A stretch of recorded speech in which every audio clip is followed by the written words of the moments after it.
Welcome to the Red Chip Poker Podcast, where we share stories and strategies from the game's most fascinating minds. No matter where you are in your poker journey, there's always something new to learn. So let's get right into today's conversation with your host, Robbie Straczynski. Hey everybody, Robbie Straczynski here, bringing you a very special episode of the Red Chip Poker Podcast. The reason this one's so special, well, our guest this week is the man who started it all, the reason so many of us got into poker, the WSOP Main Event winner himself, the myth, the legend, Doyle Brunson. Oh, it's Chris Moneymaker. All right, we'll take Chris. How you doing, Chris?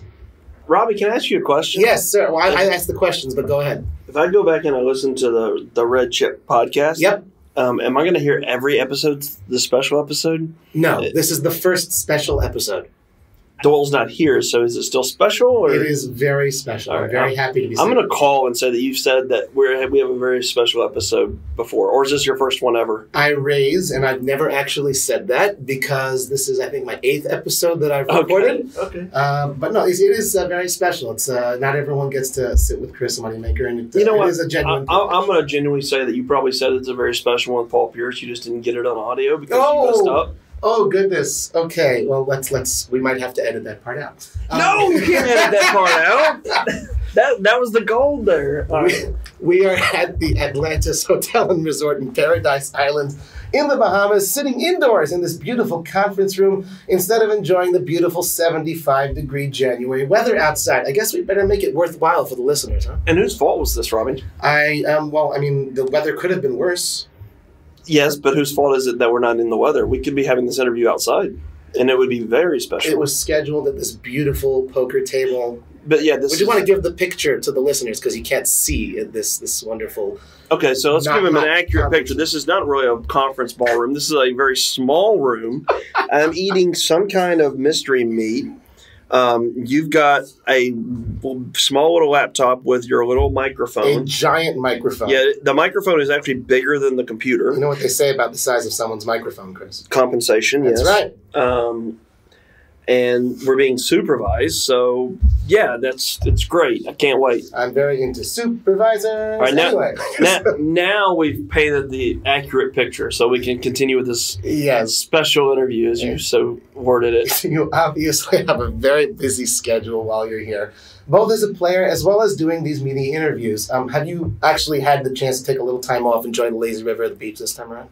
I did. The good thing is PokerStars is really good about scheduling these to where we knock them out and get them done in a day or two, and then gives us time to play other events or go and, like you say, enjoy the lazy river. Me and Tyson from Survivor. Tyson Apostle? Yeah. Tyson Apostle, yeah. We went down a lot of the rides yesterday and picked on a couple of the PokerStars employees that were afraid of heights and tried to make them do them. Nice. It was fun. It was a good day yesterday. And, that's good.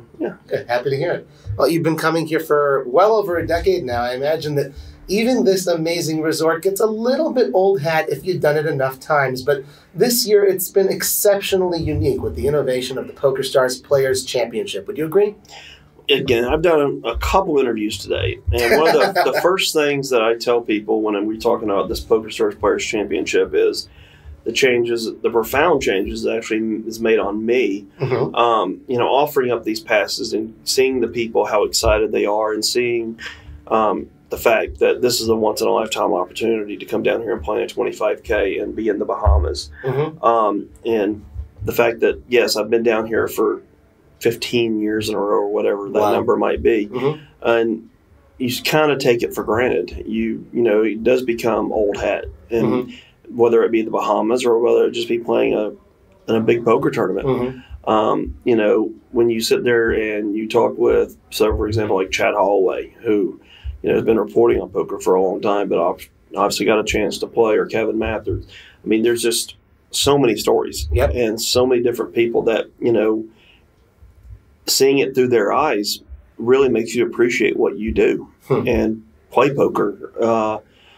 How special it is and how fortunate that, I am to be able to do this. So yes, this year is very special because there are so many people down here that don't get this opportunity. You know, there's 300 people that probably will never get to play a 25K buy-in again.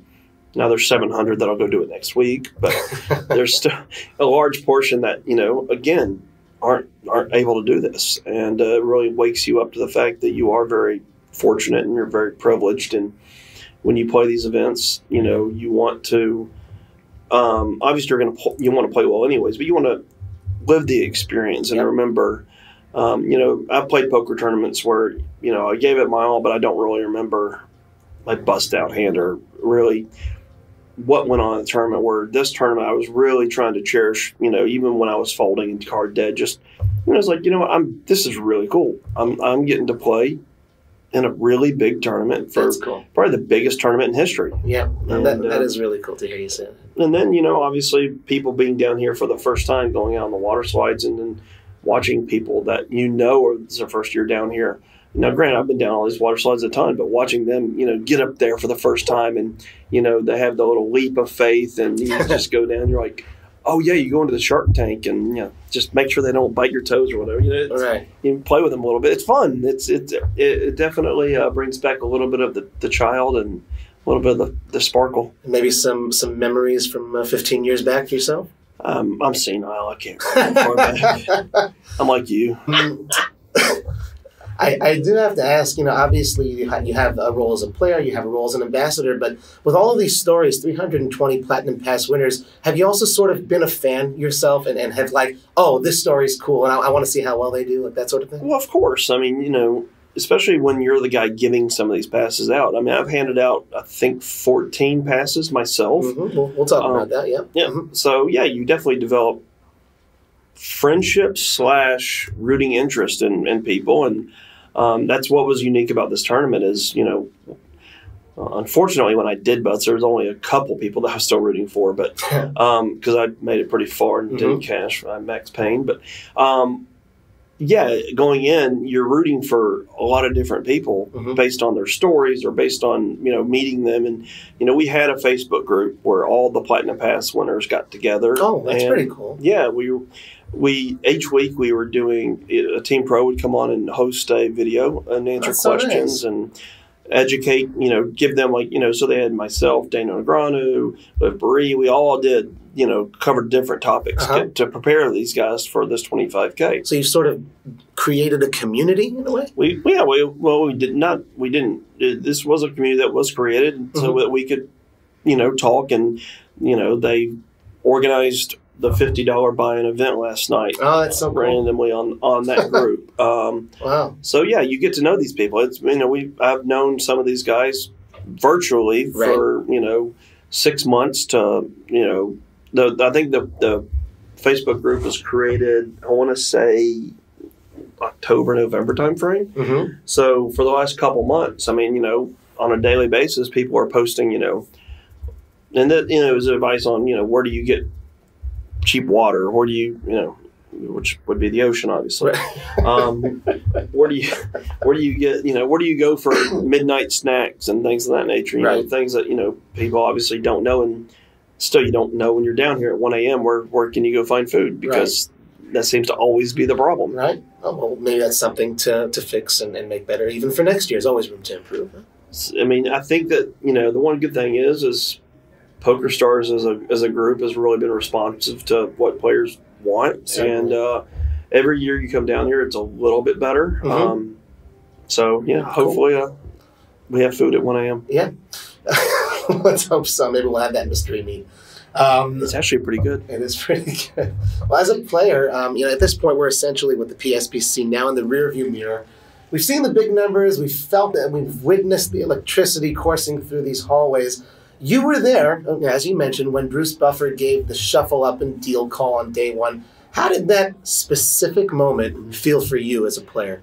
Again, I mean, it made it very different than all the other tournaments I've ever played, because for the first time in a long time, I was looking at the tournament through other people's eyes and not just my own, you know, like, okay, I've got to make sure that, you know, count 5 seconds and I play, against this opponent, this, strategy. And, it was, wow, these guys are down here and they're just having the best time. And this is going to be something that they're all going to remember. And just looking around the room, I mean, first of all, this is the only event in the history of poker ever that you're going to see everybody show up on time for. Yes, I noticed that. For a 25K. Yeah, I mean, that's crazy. Yeah, it was part of the discussion and leading up to this is who's going to register on time, because obviously if you play any poker tournament, much less a 25K, late reg is just a thing in poker now. People don't show up on time. I mean, if you have an 11 o'clock start time, people are rolling in at 1 o'clock. That's just the way it works.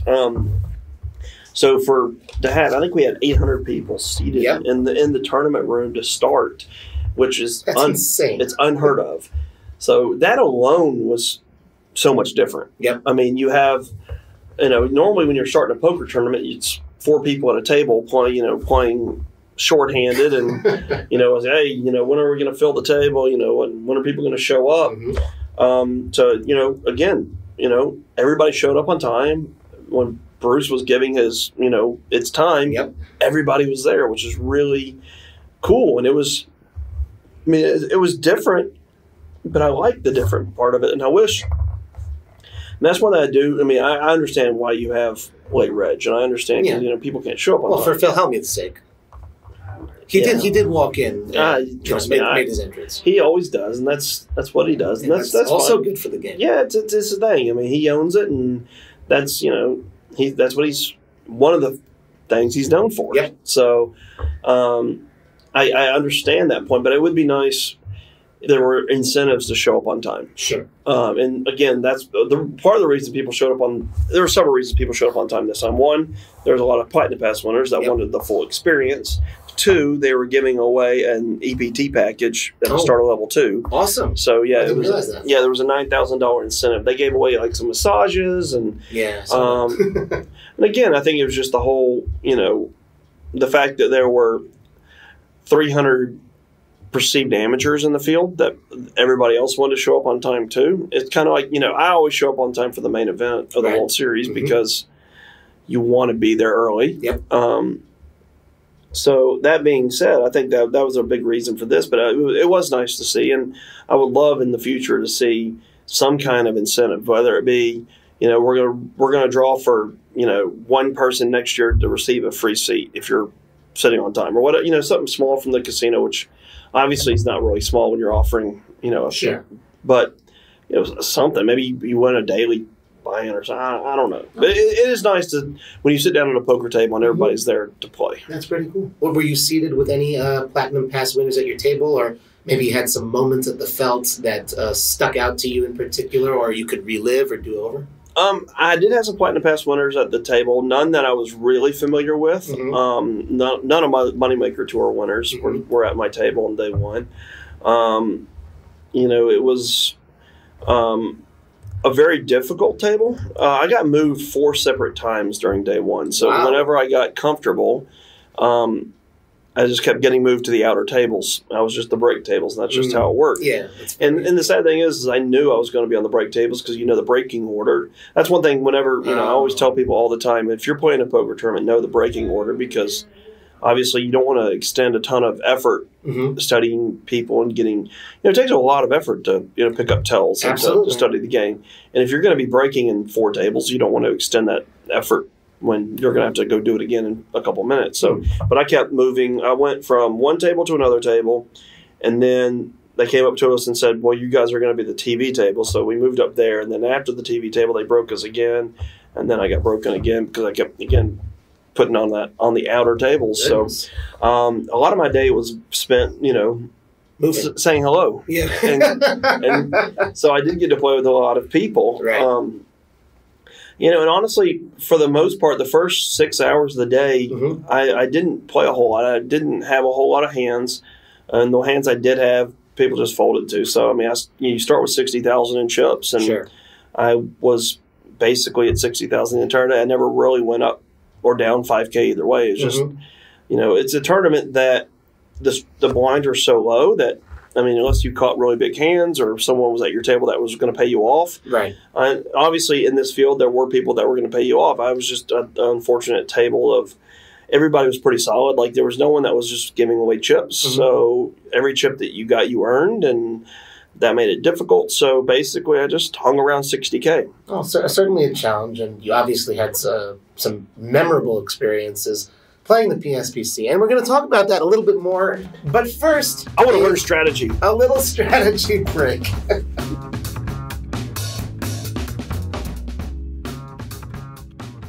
Good morning. This is James Sweeney, aka Split Suit, co-founder of Red Chip Poker, and today I want to give you a little tip when it comes to bluffing against capped ranges. A capped range is essentially when a range has a clear upper bound in strength, and usually describes a range that does not contain any exceptionally strong hands. Generally speaking, when your opponent has a capped range and you do not, you can get an enormous advantage with aggression. So take a spot where you double barrel the turn and your opponent calls. If you suspect they would have either raised the flop or the turn with 2 pair or better, that means by just calling the flop and turn, their range is likely capped to top pair. When this is the case, I heavily consider overbetting my bluffs on the next street. Since the next card is unlikely to improve my opponent's hand, their typical best possible hand is still top pair. If they aren't likely to give a 1.5x pop bet action on the river with just top pair, they stand to fold too often. So even though my large bluff on the river needs to work at least 60% of the time, if they're folding top pairs, then chances are the bet's going to be outright profitable. And this is especially good when your opponent would give a normal bet size action with top pair, but would actually fold top pair too often to an atypically large size. It's certainly easy to take this too far, but this is a great starting point for understanding ranges at a deeper level and developing plus EV plays based upon those ranges. For more on this subject, go pro today and check out the Capped Ranges series by Andrew Brokus. This series walks you through a variety of examples and even goes on to explain how to handle situations when you're capped. Watch this entire series and many more by going pro with a special discount just for podcast listeners at redchippoker.com/Ruby. That's RUBY. Again, redchippoker.com/Ruby. And that's going to wrap it up for today's strategy segment. This has been James Splitsuit Sweeney, and let's get you back to the episode. Welcome back, everybody. Robbie Straczynski here on the Red Chip Poker Podcast with 2003 World Series of Poker Main Event champion Chris Moneymaker. I'm just sitting here with a wonderful guy. I mean, I don't even drink beer, and I want to grab a beer with him. Same here. Oh, you don't drink beer either? I do, but I was just going to say it for the thing, but you ruined it. What's your favorite beer here in the Bahamas? Well, my favorite beer anywhere is probably going to be, I like Amstel Light, I like Modelo, I like Heineken, I like Bud Light, I like Miller Light. How about the Kalik? I hear that's the local flavor. The Kalik is good. Yeah. I kind of like every beer. Yeah, I'm not really that, I'm a equal opportunity beer connoisseur. And I saw you were also playing beer pong. Is that correct? I did play a lot of beer. Not a lot. I played 3 games of beer pong. Uh-huh. And how do we do? I think I drank a total of 1 beer through the 3 games. All right. That's pretty good. Yeah, I'm really good at beer pong. I found out. Secret talent? Yeah, kind of. I wasn't aware of it, but I had a game a couple years ago against just drawing a blank on his name. He works for Poker News. And what's his online screen? Again, I'm drawing a blank. He's the guy with the full beard, and he works for Poker Go now. Remco. Yes, Remco. Remco Rinkema. Yes. Hi, Remco. Hi, Remco. Sorry, I know your name. It just completely blanked. When you just, you're looking at his face and you just can't remember. I had a beer pong game with him down here 2 or 3 years ago. And he beat me. It was close, but he beat me. And I basically semi-retired from the game at that point. He basically retired me from beer pong. Wow. And he's tried to retire me from mixed games, but he hasn't been successful at that. But beer pong he did. And it wasn't until this year that I decided to try it again. And I found that I had either improved a lot or the competition has gone down a lot because I won pretty handily and they drank a lot of alcohol. What's up? As a non-beer drinker, I'm glad that both of you are still around. Well, of course you played quite a big and active role in the lead up to the PSPC. As you mentioned, you had an entire tour named after you. As you traversed the United States, showing up at numerous poker rooms to award platinum passes, what was that months-long set of experiences like for you? It was kind of a whirlwind because every week or weekend we were in a different city. Mm-hmm. You don't really know where you're. I mean, honestly, it was hard to keep up what city you're going to next. Yeah. So, I mean, I guess you feel kind of like what a mini rock star would feel like because you really don't know where you're going to wake up next week because it's hard to keep up with your schedule. Yep. But overall, it was really cool. I mean, going through seeing all these players that, one, either haven't been in a casino ever in their life. We encountered. Really? We encountered people that had never stepped in a casino before. What, just like home game players or Zynga players or something? They said they've never played in a casino before. Wow. That's just, I mean, goodness. So you really brought them out of the woodwork. In Foxwoods, we met two. That said they'd never stepped foot in a casino, and they heard about the promotion and wanted to come check it out. We had people that hadn't played in years. We had people. I mean, heck, I know that a buddy of mine came down from Canada to play in two of the stops, and he hasn't played a live poker tournament in over a decade. Wow! But he traveled That's down. amazing. He traveled down to Maryland Live, and he traveled down to. I'm drawing a blank again. Not Foxwoods, but the other one up there. Morgana? No. Mohegan Sun? Yes. Yep. Why am I drawing so many blanks here? Well, it's so that we help each other now. There we go. And we can both stop reading off the script at this point. Sweet. Yeah. the teleprompter is broken.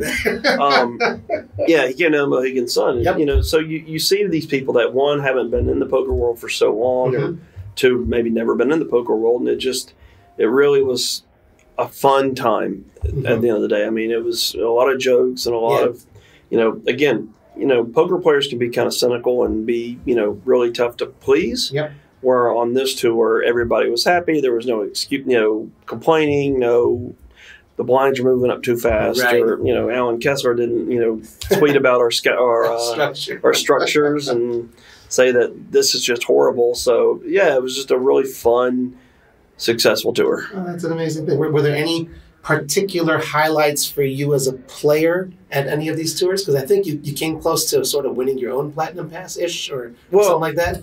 I wasn't able to win the pass, but, there was 12. You did play in all these events. I played in all the events. There were 12 events, and I cashed in 7 of them, which is... That's incredible. Yeah, it's pretty insane. And I technically won... 2 or 3 of them. Rigged. Easy game. Team Pro. The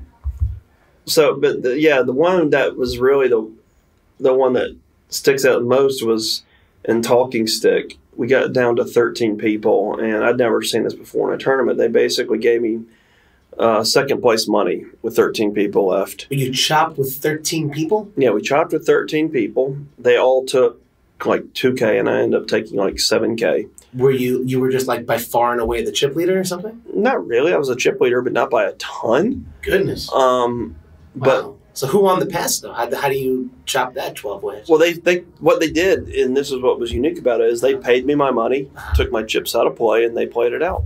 Oh, that's so cool. Yeah. So basically, and how it came to be is in Talking Stick, I guess it's a really chop heavy room. They like doing chop, so when they started mentioning chop with 16 people left, I'm like, what in the world are y'all smoking? What's going on? Wow. But they were being serious. Wow. So, I proposed the solution, which never in my wildest dreams I imagined was going to happen. I was like, listen, there's 13 of us left. I got the chip lead. I'll just get up and quit. Give me second place money, and I'm gone. Amazing. And I'm kind of joking when I said it. Right. But everybody was like, oh, that sounds good. That sounds good. I'm like, well, what? Is this a thing? Is this going to work? And sure enough, it ended up, the guy that actually ended up winning the pass, he was second in chips. Right. He didn't like the deal. Aha. Okay. He said he wanted an extra, like, $400. So they came to me and they're like, Chris, would you give him $400? I'm like, no. Oh, wow. Really? Yeah, which was probably stupid. But I was like, at this point, again, when I first offered it, I thought it was a joke. But then, everybody was so excited about it. I was like, I think they can come up with 400 on their own. I mean, I'm a nice guy, but when we're talking about money, I'm going to maximize my value. That's part of this game. There's a reason you're called Chris Moneymaker. Yeah, I mean, after all. Obviously, I was waiting the whole podcast to use that, Chris. Oh, should I make a pause so you can get there? Try it again. Do it again. Go ahead. So, yeah, I mean, I'm going to try to maximize my value. So That's good. They came up and they figured out the $400. They actually did get me for $100 for another guy that wanted a little bit more, and I said I'll give him $100. Oh, good. So, well, you guys, here on Red Chip, we try to talk a little bit of strategy once in a while, so that we basically learned from Chris. Next time you get down to 13 players in an MTT, volunteer to do that, because clearly it works once in a while. Honestly, if you play in a room that chops a lot, I go to Daytona a lot, and that's in Florida. In Florida, yeah, it's a very big chopping room. I mean, they chop when it gets down to 9. Like I've made the final table down there a lot, and when they get down to 9 people, it's almost a given. Mm-hmm. You chop. Mm-hmm. Hey, congratulations! Let's all go home. And I'm sitting there like, I don't know what y'all are talking about. We're playing. And whenever you get into a room where it's just a heavy chop room, mm-hmm. you can really strike good deals because they want to walk. When people want to chop like that, they want to walk out with money. Yeah, naturally. So if they want to walk out with money and you really don't care to walk, I mean, not that you don't care to walk out with money, but you're there to win the tournament. You're there to increase your equity. Absolutely. And I tell people all the time, once you've made it that far, if you're generally people that come to my classes or come and learn, I want to make them better players. So hopefully you're one of the better players in the field. Mm-hmm. And if you've made it that far, you want to realize all your equity because it's really hard to make it that deep. So once you make it that deep, you want to play really well and make it further. It is a whole other set of poker skills beyond the cards. Exactly. Negotiating and all that stuff. Sure. It's a different skill set. But once you get to this point, I generally say I don't chop unless I'm going to get better than EV. Sounds good. Yeah. So it's if you're in a chop heavy room, you can make some really good deals. Well, at the present time, it's not yet known if the PSPC will become an annual thing or ever happen again. You did say once in a lifetime. You never know. So what are some of your favorite memories that you could point to throughout the year-long build-up to this tournament that you really treasure and, if possible, you would love the chance to have to repeat? Probably my most fun experience was offering a platinum pass to Damon. I think his last name is Fuente. I don't want to say it wrong. Yes, I remember that. Yeah, they came to me and said that we want to give up. They had a platinum pass they wanted to give away, and everybody voted on who to give it to, and then he's not a doctor, correct? Well, no, he was I want to say cancer or something survivor. I don't think he's a doctor. I think it was not he donated his hair to charity. Was that the gentleman? Well, no, he suffered through cancer, and then he donates half his winnings to charity. His winnings to charity. Yeah. Okay. Right. Mm-hmm. So, and he's been doing this for quite a while. He's playing a lot of smaller buy-in tournaments, and just a super positive. Again, he battled. Pretty sure it was cancer. He battled some disease. Yeah. As Norman would say, not alcoholism. That comes from our comedy skit the other night. But he suffered from a serious disease. He conquered it and remained positive, and now gives a portion, almost 50%, back to charity of all his tournament winnings. Right. I had the fortunate opportunity of meeting this guy in Maryland during the Moneymaker tour. Mm-hmm. Got to know him a little bit. Super nice guy. Really was rooting for him. He made a decent run. But fell short. Yep. And then when it came time, they had voted and they offered to give him a platinum pass, which I thought was amazing.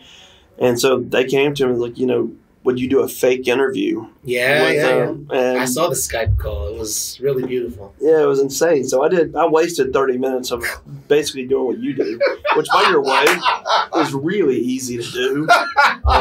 You get paid for this, which baffles me. But anyways, I digress. So let's get back on point. So I wasted 30 minutes doing a fake interview with him. And at the end of it, obviously I broke to him that he won a platinum pass, and he broke down. And, I haven't teared up since my dad passed. So it was really, insane to, have the wave of emotions come over. And to share that with him was incredible. We had, I've seen him down here several times now, and we sort of have that little moment where we both know that it was a special moment for him and myself, and we got to share it. So that all the good things that have happened along the way, that was probably my favorite. That is exceptionally beautiful. And if you haven't seen it, go look for that clip. It really is beautiful. And Chris, hashtag confirmed, he really does cry. It was really, really beautiful. And I think I shed a tear, I didn't want too. to cry. Well, there was a tear. There was, your eyes were leaking, Chris. Yeah. I was sleepy. Let's shift into high gear for the big podcast episode finish here. I'm excited. You've heard of this thing called the Moneymaker effect, right? Yeah, it's really named after a really cool guy. Yeah, and I think Eric Raskin even wrote a pretty great book with that title. Yeah, he did. So over 15 years after your breakout moment, that is still a thing, the Moneymaker effect, and something you're always going to be associated with. With that said, of course, you've been plenty busy being a phenomenal ambassador for the game for a decade and a half. So if you had the ability, in theory, to choose your ideal legacy, let's say on a percentage basis, how much of it would be directly connected to your main event win and all of the resulting fallout of that poker boom? And how much of it would be, quote unquote, all that other stuff that you've been doing as a player and as ambassador since then? I've never thought about it, but probably 50-50, I guess. Really? I mean, obviously my poker win is very significant and and all my poker accomplishments have been fantastic and great and all that good stuff. But what I do outside of, quote unquote, the game and doing interviews and talking with fans and trying to grow the game and trying to, be a positive ambassador and do what I can. And succeeding. Sometimes, and, picking on interviewers and, doing all these things that I get to do. And succeeding. That is a big part of who I want to be. I mean, I remember after I won the World Series, I said I didn't want to be a professional poker player. Oh, yeah, I remember reading that. Right? Yeah, I wanted to keep my job. I like the normal, routine of getting up and seeing the news and know what's going on in the world. And I was afraid being a poker player which kind of happens, you just sort of lose touch with what day of the week it is a lot of times. I mean, I don't know what day it is right now. It is Thursday. Okay. Again, I never would have, you could have guessed, I honestly probably would have gotten it wrong. It's one of the things I didn't really want to do, and it just sort of happened that it did. But the one thing that I've always done is I've always tried to maintain that I'm not really just a full-time poker player. I do a lot of stuff on the side. I do a lot of stuff to promote the game, and I'm always open for interviews. You only get it once a year, but most other people get it anytime they want. So I try to do things outside of just playing poker, and I want that obviously to be part of my legacy, I guess. Well put. Well, I think if we keep these questions going any longer, a Bahamian tourism official is going to reprimand us both for not going outside and enjoying the most beautiful and picturesque sunset this side of the equator. I've got 4 more after you. I'm not going anywhere. They locked me in this room. I tried to leave this room 20 minutes ago, and they're like, you can't leave. So... Well, I'm going to go see the guard's going to let you out, but I'm stuck. Yeah, I can actually see someone peering through the door right now. So, oh, goodness. Well, once again, enjoy your time outside, man. Thanks. I'm going to try and eat the grovel that they give me in here. Oh, goodness. The bread and water. So, once again, Red Chippers, that is Chris Moneymaker. Thank you very, very much for joining me today, Chris. You can follow him on Twitter at @CMoneymaker. I'm Robbie Straczynski at Card Player Life. Thank you so much for listening. Thanks for tuning in to this week's episode. But don't stop learning now. Head over to redchippoker.com. You'll find everything you need to get better today. Join our free, friendly strategy group and start talking poker with our coaches and community. And listen, if you're ready to take poker more seriously, sign up for Core, our $5 a week complete training platform built for players who have limited time to study. Core is packed with over 100 bite-sized lessons from the fundamentals to advanced strategies, quizzes, achievements, discussion threads, and more. And for the bravest of heart, we invite you to check out our Pro membership, which includes 24/7 access to hundreds of videos, all of our playlists, all of our crash courses, and more. If you want to see what the top 1% of players are studying to keep their edges razor sharp, visit redchippoker.com/Ruby. That's RUBY, and get a special deal on your first 3 weeks. Until next time, run good, play better, and get there.